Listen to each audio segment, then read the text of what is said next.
गेली बेलाटीला या ठिकाणी जे बाळूमामाचं मंदिर झालेलं आहे, या ठिकाणी गेली 1.5-2 वर्षापासून येत आहे. माझ्या आधी माझे खास मित्र मधुकर लोंढे येत होते आणि त्यांच्यामुळं मला या ठिकाणी येणं सोयीचं झालेलं आहे.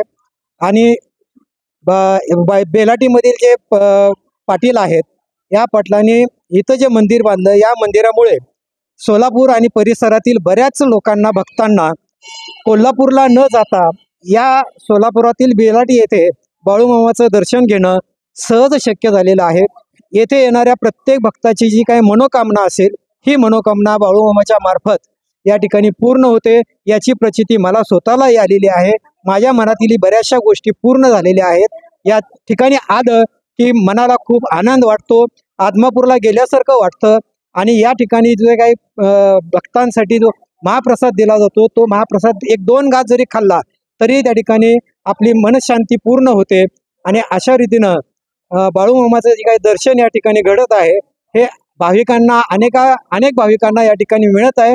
त्यातून प्रत्येक भाविकांची मनोइच्छा पूर्ण होत आहे आणि त्यातून त्यांचं जे काही समाधान आहे, हे समाधान कोल्हापूरच्या आदमापूरला गेल्यासारखं वाटत आहे. आणि त्यामुळं या ठिकाणची प्रचिती ही पूर्णपणे अजून प्रसिद्ध व्हावी, ही एकच भावना बाळूमामाच्या चरणी मी अर्पण करतो आणि माझे 2 शब्द संपतो. माझं नाव लखन राऊत, मी बेलाटी. मम्मी बरोबर मी पण खूप दिवस झालं मम्मी बरोबर जर अमावस्याला इथं दर्शनासाठी येतो आणि चांगलं समाधान वाटतं, इथं शांती वाटते.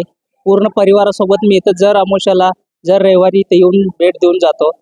मानसिक समाधान मिळतं आणि प्रोत्साहन मिळतं इथं आल्यानं.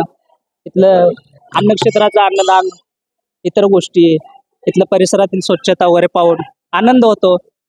मी आदमापूरला पण एकदा जाऊन आलेला आहे. तिथल्यासारखी सुविधा इथं असल्यासारखं मनाला शांती वाटते. माझं नाव सागर लोंढे आहे. मी राहणार विमानतळ. इथं पहिल्यांदा आलोय मी. येऊन मनाला खूप असं छान वाटत आहे आणि प्रसाद वगैरे एरिया एकदम स्वच्छता आहे आणि मनाला असं खूपच प्रसन्न वाटत आहे. माझं नाव द्रौपदी अरुण राऊत, बेलाटी, उत्तर तालुका सोलापूर, राहणार बेलाटी.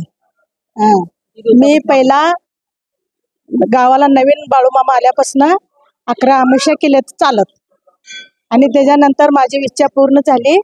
मी अजून 5 अमावस्या वाढवली. माझा आनंद वाटला. नाही गेले.